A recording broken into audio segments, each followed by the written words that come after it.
دائی، چونکہ آپ پوری 40 سال کے بعد سے لے کر 63 سال کی عمر تک 23 سال میں دائی رہے اور اللہ کی طرف بلاتے رہے، اس لیے اس میں ہم تھوڑا زیادہ وقت لے لیں گے اور دوسرے واقعات کی بنسبت میرے بھائیوں طرف دیکھیے اللہ کے نبی کو قرآن نے کیا کہا، وَدَاعِيًا إِلَى اللَّهِ، ہم نے آپ کو اللہ کی طرف دعوت دینے والا بنا کر بھیجا، اس کی پوری زندگی اللہ کی طرف دعوت دیتے ہوئے ہو گئی۔ کوئی بھی بات ہوئی یہاں سے لیجئے، اللہ کے نبی صلی اللہ علیہ وسلم کی دعوت کو یہاں سے لیجئے کہ جب حکم ہوتا ہے کہ آپ کھلم کھلا لوگوں کو تبلیغ کریے تو آپ کوہ صفا پہ چڑھ گئے اور کوہ صفا پہ چڑھنے کے بعد لوگوں سے یہی کہا، سب کو اکٹھا کر لیا اور اکٹھا کرنے کے بعد جو آپ نے دعوت دی وہ اللہ کی طرف دعوت تھی، اور دعوت کیا تھی؟ قولوا لا الہ الا اللہ یا ایھا الناس قولوا لا الہ الا اللہ۔ چونکہ ابھی مسلمان ہوئے ہی نہیں تھے اس لیے مومنوں نہ کہہ کر ایھا الناس کہتے تھے، یا ایھا الناس قولوا لا الہ الا اللہ تفلحوا، اے لوگوں تم اللہ کی عبادت کرو، ایک اللہ کو مان لو، اللہ کے علاوہ تمہارا کوئی معبود نہیں، یہ کہہ دو، قولوا لا الہ الا اللہ تفلحوا، صرف اپنی زبان سے لا الہ الا اللہ کہہ دو، کامیاب ہو جاؤ گے۔ دعوت دی یہاں سے شروع ہوتی ہے اللہ کے نبی صلی اللہ علیہ وسلم کی دعوت۔ 3 لوگوں کی جماعت کی نبی اکرم کو مشورہ دینے کے لیے آتی ہے، اللہ کے نبی دیکھیے ان کو بھی دعوت آئے مشورہ دینے۔ اچھا محمد ایک بات ہے سنو، ہمیں ہماری قوم کے لوگوں نے بھیجا، اس میں عتبہ بھی شامل ہے، کہ اللہ کے رسول میں چاہتا ہوں اے محمد تم ہمارے درمیان رہے ہو، تم کیوں نوٹنکی کر رہے ہو؟ آپ نے غور سے سنا ان کی بات، کہا کہ آپ اپنی بات کریے۔ بات کرنے لگے کہ اگر تم کو دیکھیے لالچ دیکھیے، اگر تم کو حکمراں بننا ہے تو صرف زبان کھولو، ہم آپ کو اپنا حاکم مان لیتے ہیں، بادشاہ مان لیتے ہیں، بتائیے تو۔ اور اگر آپ کو روپیہ پیسہ چاہیے، دولت کے لیے یہ سب کام کر رہے ہو تو پھر مجھے بتائیے، ہم اتنا دے دیں گے آپ کو کہ پوری زندگی آپ کبھی بھوکے نہیں رہ سکتے ہیں، دولت ہی دولت آپ کے پاس ہوگی، عرب کے سب سے بڑے رئیس آدمی ہو جائیں گے۔ اور ساتھ میں ایک اور لالچ دیا، اگر یہ ساری نوٹنکی آپ اس لیے کر رہے ہیں کہ آپ کسی خوبصورت لڑکی سے پیار کرتے ہیں، شادی کرنا چاہتے تو وہ بھی رکھیے، آپ حکم کیجئے، اشارہ کیجئے، وہ شہزادی ہم لا کر آپ کے قدموں پہ ڈال دیتے ہیں، آپ زبان کو چلائیے، بتائیے ان تینوں چیزوں میں سے آپ کو کس چیز کی ضرورت ہے، لیکن آپ یہ سب بند کر دو جو آپ پیش کرتے ہیں۔ اللہ کے نبی نے کہا مجھے کیا چاہیے؟ آپ نے قرآن کی چند آیتیں ان کے سامنے رکھ دی اور اس انداز سے قرآن ان کے سامنے پڑھنا شروع کر دیا کہ تینوں کے تینوں سنتے رہے، ایک لفظ بھی نہیں ہے بولے، اٹھ کے چل دیے۔ آپ نے لوگ آپ کو لالچ دینے آ رہے ہیں، آپ ان کو اللہ کی دعوت دے رہے ہیں، داعیاً اللہ، یہ تھا اللہ کی طرف بلانے والا، آپ ان کو اللہ کی طرف دعوت دے رہے ہیں۔ ایک ایک کر کے تینوں اٹھے اور اٹھنے کے بعد جب اپنی قوم میں جانے لگے تو عتبہ کا چہرہ بڑا عجیب و غریب تھا، لوگ دور سے ہی دیکھ کر، ان کی قوم کے لوگوں نے دور سے ہی دیکھا تو آپس میں کہنے لگے اللہ کی قسم، عتبہ جو چہرہ لے کر یہاں سے گیا تھا اور یہ تینوں آدمی جو یہاں سے چہرے لے کر گئے تھے وہ چہرے لے کر واپس نہیں آ رہے، مجھے لگتا ہے اپنے منصوبے پہ ناکام ہو گئے، مجھے لگتا ہے کہ محمد کا جادو ان کے اوپر بھی چلا۔ دعوت دی ان کو بھی تو اللہ کی طرف۔ لوگوں نے ایک سرکش کو بھیجا، ڈاکٹر تھا، بہت بڑا حکیم تھا، اس سے کہا لوگوں نے جاؤ اللہ کے نبی پاگل ہے تم ان کا علاج کرو، پیسہ مت لینا ہم دے دیں گے۔ آیا اور اللہ کے نبی سے کہنے لگا کہ آپ گھبرائیے نہیں، آپ کا میں علاج کرنے آیا ہوں۔ اللہ کے نبی نے کہا اچھا، بیٹھ گیا، کہ اپنی بیماری بتاؤ۔ دیکھیے آپ گھبراؤ نہیں، پیسہ آپ کو نہیں دینا، پیسہ مجھے لوگ دے دیں گے، مجھے صرف اپنی بیماری بتاؤ کیا ہے۔ میں ویسے تو لوگوں نے بتا دیا کہ تم پاگل ہو، مجنون ہو، میں تمہارا علاج کر دیتا ہوں، تمہارے اوپر کسی جن بھوت پریت کا سایہ میں تمہارا علاج کر دیتا ہوں، بیٹھو۔ آپ نے کہا کچھ اور بھی بیماری ہے مجھے، بیٹھ گیا، ہاں ٹھیک ہے، آپ گھبرائیے نہیں، پیسہ مجھے قوم کے لوگ دے دیں گے، آپ بتائیے کیا بیماری۔ آپ نے کہا بیٹھو، بیٹھ گیا، اس نے سوچا میرا کام آسان ہے، جیسے ہی بیٹا اللہ کے نبی نے کہا میری بیماری سنو گے؟ اس نے کہا جی بتائیے کیا ہے۔ لیا کیا, قلم علم لے کے بیٹھ گیا, بتائیے نسخہ میں تیار کرتا ہوں. اللہ کے نبی نے کہا ان الحمد للہ نحمده ونستعینه ونستغفره ونعوذ باللہ من شرور انفسنا ومن سیئات اعمالنا من يهده الله فلا مضل له ومن يضلل فلا هادي له. بس یہی کر رہے ہیں, من يهده الله فلا مضل له ومن يضلل فلا هادي له. قلم رکھتا زمین پر کہتا ہے کہ یہ کیا بیماری ہے؟ اے محمد یہ کون سی بیماری ہے؟ کہا یہ بیماری ہے. کہتا آیت کلمات تک, میں اس بیماری کو سمجھا نہیں, پھر سے اپنے کلمے دہراؤ. آیت کلمات تک اپنے کلمے پھر سے دہراؤ, یہ تو میں نے سنا ہی نہیں. اللہ کے نبی پھر سے پڑھنے لگے ان الحمد للہ نحمده ونستعینه ونستغفره ونعوذ باللہ من شرور انفسنا ومن سیئات اعمالنا من يهده الله فلا مضل له ومن يضلل فلا هادي له. کہنے لگا کلمات کا یا محمد, اے محمد پھر سے پڑھو, یہ کیا بار بار آپ پڑھ رہے ہیں؟ آپ نے پھر سے پڑھا ان الحمد للہ نحمده ونستعینه ونستغفره ونعوذ باللہ من شرور انفسنا ومن سیئات اعمالنا من يهده فلا مضل له ومن يضلل فلا هادي له. کاغذ پھاڑا, قلم توڑا, کہنے لگا محمد پاگل آپ نہیں ہے میں ہوں, مجنون آپ نہیں ہے, اب تک میں تھا. اے محمد آپ نے جو بیماری بتائی ہے میں نے اپنی آنکھوں سے دیکھا ہے کہ آپ پیدا ہوئے تو آپ کا باپ نہیں, آپ کی ماں بھی آپ کو چھوڑ کے چلی گئی 6 سال کی عمر میں, آپ کو پڑھانے لکھانے والا کوئی نہیں ملا, اور آپ جو مجھے یہ کلمے سنا رہے ہیں اس کا تعلق آپ سے ہو ہی نہیں سکتا ہے. من يهده الله فلا مضل له ومن يضلل فلا هادي له. اللہ جس کو ہدایت دے اس کو کوئی گمراہ نہیں کر سکتا, اور جس کو گمراہ کر دے اس کو کوئی ہدایت نہیں دے سکتا. اے محمد ابن عبداللہ, یہ قوم کے لوگ پاگل ہیں جنہوں نے مجھے آپ کے پاس بھیجا ہے, مجھے بھی اپنے مذہب میں شامل کر لو, مجھے بھی اپنے مذہب میں, مجھے بھی اپنے راستے پہ لے آؤ. اور اس نے وہیں پر ہاتھ سے ہاتھ ملایا اور کلمہ بلند کیا, اشہد ان لا الہ الا اللہ وان محمد عبدہ ورسولہ. یہ کلمہ پڑھ کر وہ مسلمان ہو گیا. میں بتانا یہ چاہتا ہوں میرے بھائیوں, ایک ڈاکٹر, ایک حکیم نبی کا علاج کرنے آ رہا ہے, اور نبی کو قوم کے لوگ پاگل اور مجنون کہہ کر ڈاکٹر کے پاس اس آدمی کو بھیج رہے ہیں, اور اللہ کے رسول یہ نہیں کہہ رہے ہیں کہ ایک کمینے, ایک پاگل, تجھے میں پاگل دکھتا ہوں, لیکن آپ اس کو بھی بٹھا رہے ہیں اور اس کو بھی دعوت دے رہے ہیں تو اللہ کی دعوت دے رہے ہیں, اس کو بھی تبلیغ کر رہے ہیں تو اللہ کی طرف بلا رہے ہیں. داعیاً الی اللہ, وہ اللہ کی طرف دعوت دینے والا ہے.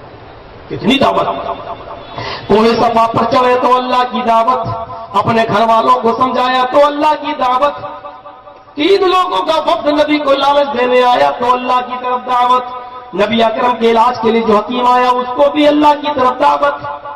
غزوہ تبوک سے لوٹتے وقت صحابہ آپ کے ساتھ تھے, لیکن کچھ گھنے جنگل میں رک گئے.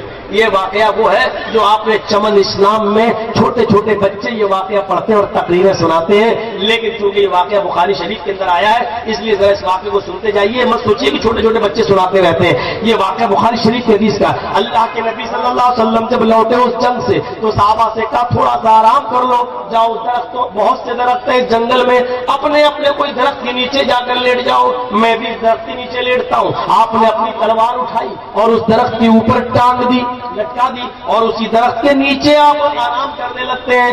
جیسے ہی آپ سوتے ہیں آنکھ لگتی ہے, ایک کافر جو نبی اکرم کے قتل کے ارادے سے آ رہا ہے, اس نے بہت سے انعام کے لالچ میں دیکھا کہ نبی اکیلے سو رہے ہیں, آج اچھا موقع ہے, تلوار بھی لٹکی ہوئی ہے, کیوں نہ کام تمام کر دوں.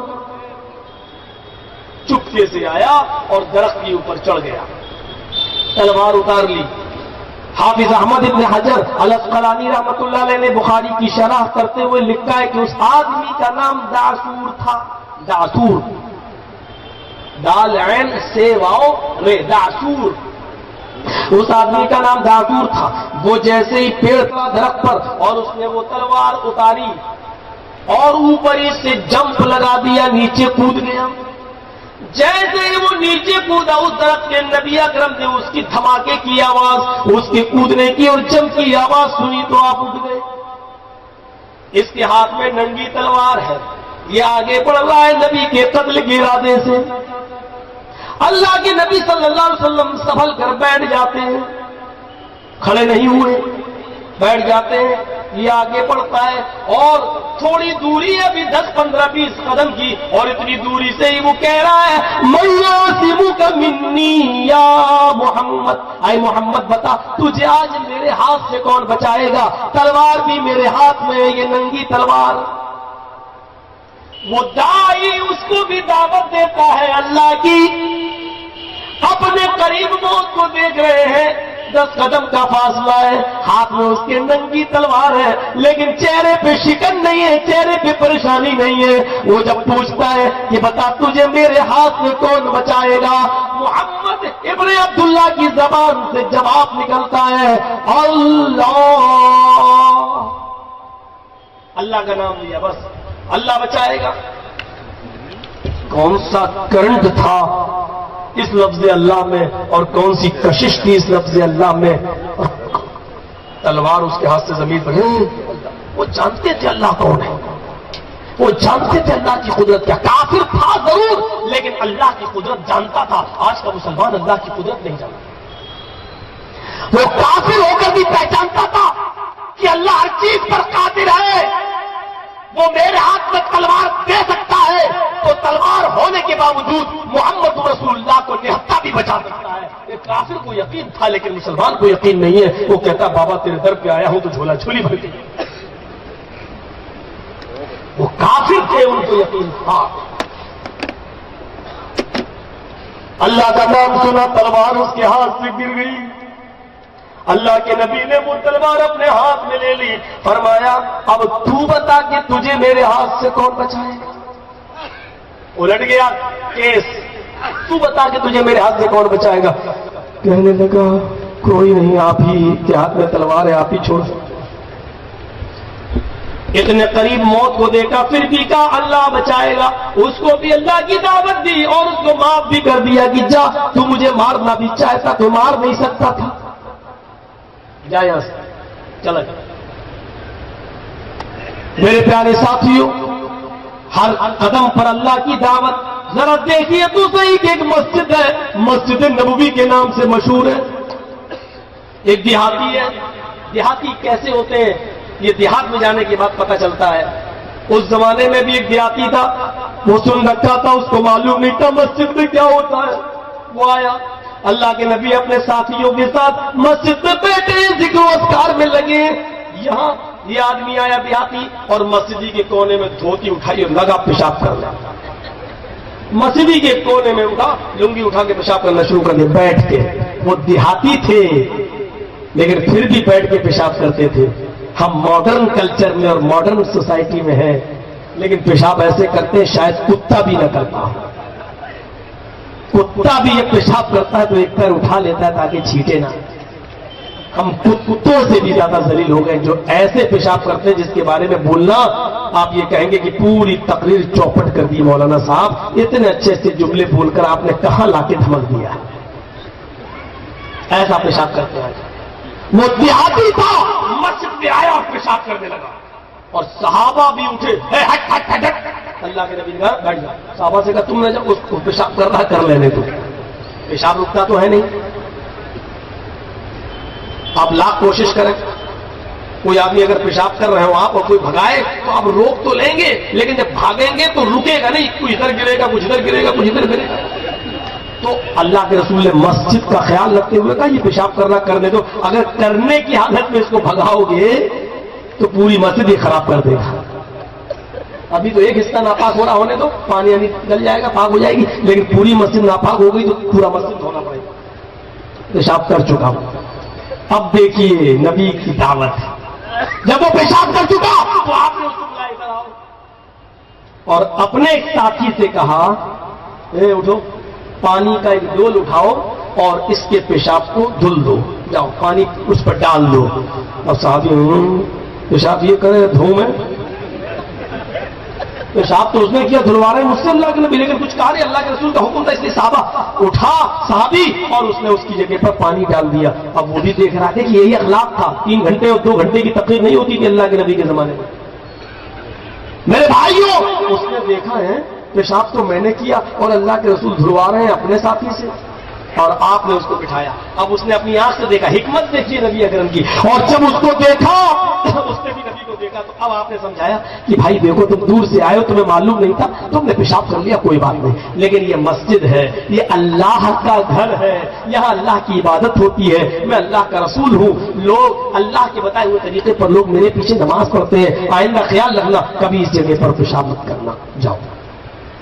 میں قریب سے دیکھا ہے, یہی محمد ہے.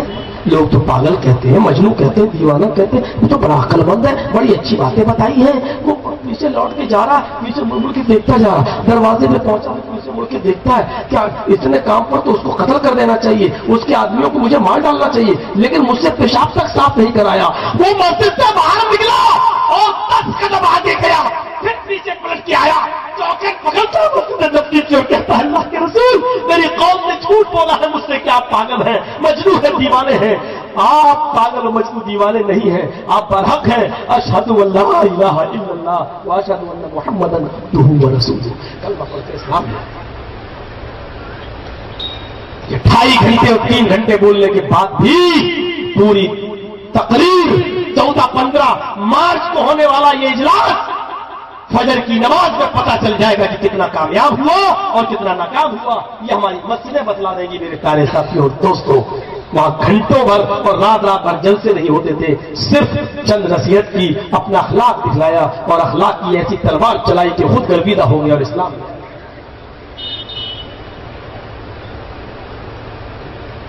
مکے میں تنگ آ گئے تو آپ ایک دن نکل گئے طائف کی بستی میں کہ چلے وہاں لوگوں کو سمجھائیں. طائف کے بچے پہلے ہی پہاڑوں کے اوپر چڑھ گئے, پہاڑیوں پر کہ آج محمد آ رہا ہے, پتہ لگ گئی ان کو. اور جو ہی اللہ کے نبی نے فرمایا لوگوں ایک اللہ کی عبادت کرو, قولوا لا الہ الا اللہ, مار کھا رہے ہیں, پتھروں کی بارش ہونے لگتی ہے, اتنا سر پہ پتھر پڑا کہ سر پھٹ گیا, خون پیروں پہ گرا, جوتے بھی خون میں جم گئے.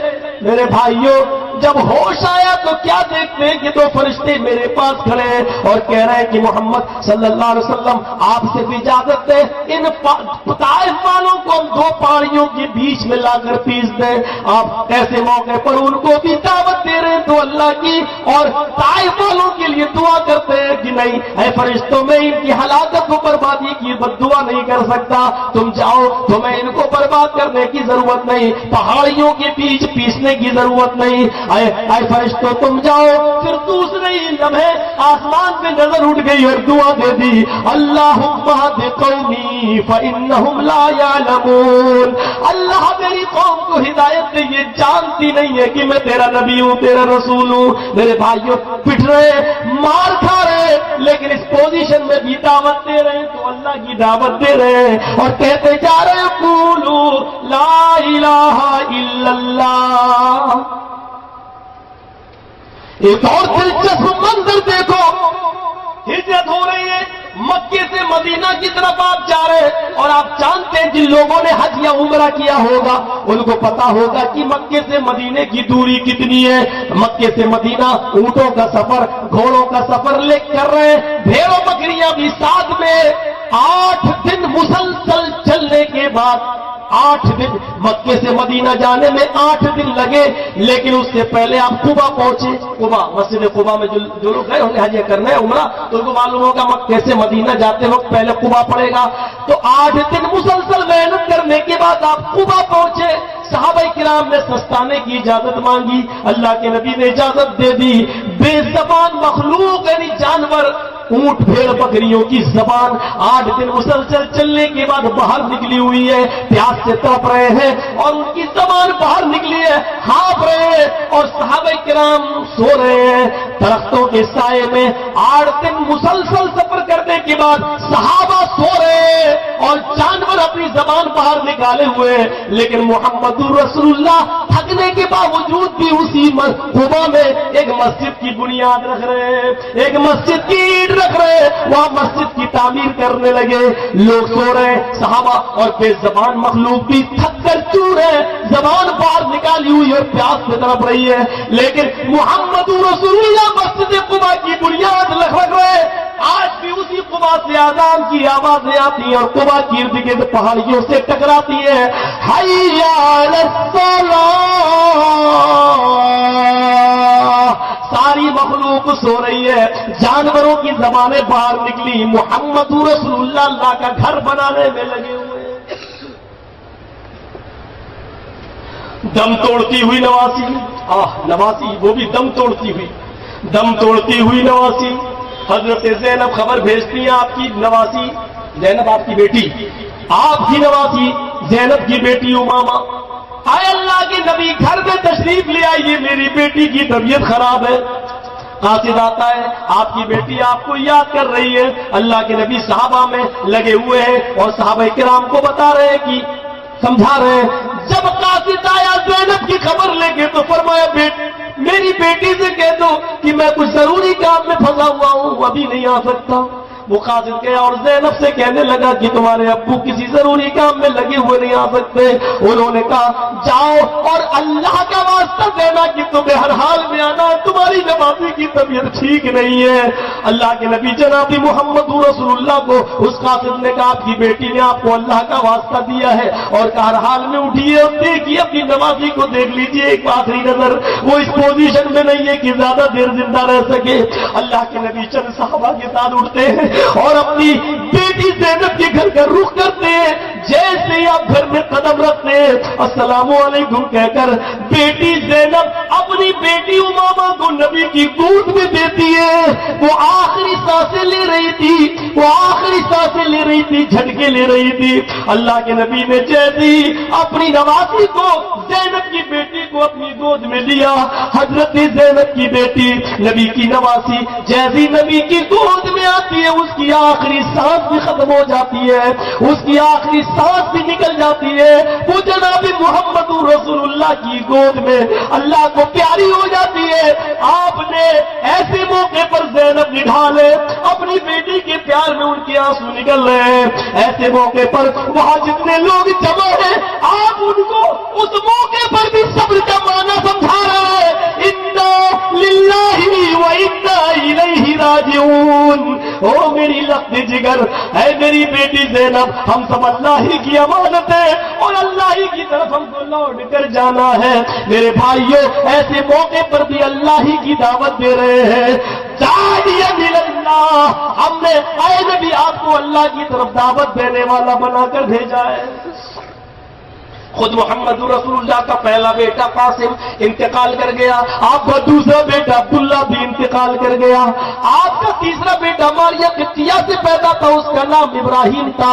جب وہ 1.5 سال کا ہوا تو وہ بھی آخری سانسیں لے کر اللہ انتقال کر گیا. جب اللہ کے نبی اپنے بیٹے کو دیکھ رہے ہیں, ابراہیم جو آخری بیٹا تیسرے نمبر پہ اور ماریہ قبطیہ کے بدن سے پیدا, جب آپ نے اپنے اس لخت جگر کو انتقال کی حالت میں دیکھا تو میرے بھائیوں اپنے بیٹے کی لاش کے پاس آ کر بیٹھ گئے اور بیٹھ کر کہنے لگے ان العین تدمع والقلب يحزن. او میرے بیٹے تیری جدائی سے میری آنکھیں آنسو آ گئے, میرے آنکھوں میں آنسو آ گئے اور میرا دل غمگین ہے.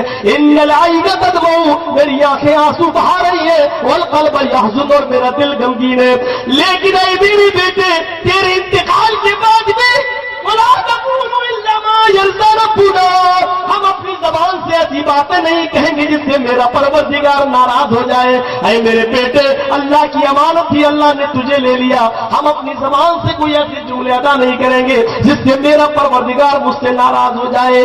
اپنی بیٹی زینب کو گود میں لیتے ہیں, انتقال کر جاتی ہے تو انا للہ. آپ کا اپنا بیٹا انتقال کرتا ہے تو انا للہ, اور کہہ رہے ہیں کہ ولا نقول الا ما يرضى ربنا, ہم اپنی زبان سے ایسی کوئی باتیں نہیں کہیں گے جس سے میرا پروردگار مجھ سے ناراض ہو جائے. میرے بھائیوں اللہ کی دعوت صبر کا معنی سمجھا رہے ہیں. ذرا تصور کیجئے کہ قدم قدم پر اللہ کا معنی, ہر جگہ اللہ کا نام, ہر جگہ اللہ کی دعوت, یہاں تک کہ شروع کی اپنی دعوت تو اللہ کے نام پر, اور زندگی کا آخری لمحہ آیا. محمد رسول اللہ بھی جب بیمار ہوئے اور اتنا بیمار کہ انتقال تک کر گئے, تو انتقال کے بعد حضرت فاطمہ نے جو مرثیہ پڑھا تھا, جو جملے کہے تھے وہ یہ تھے اپنے باپ کے انتقال کے بعد, وا کر بابا تو منا جا برب بندہ, وا کر بابا تو من جنت الفردوس ماوا, وا کر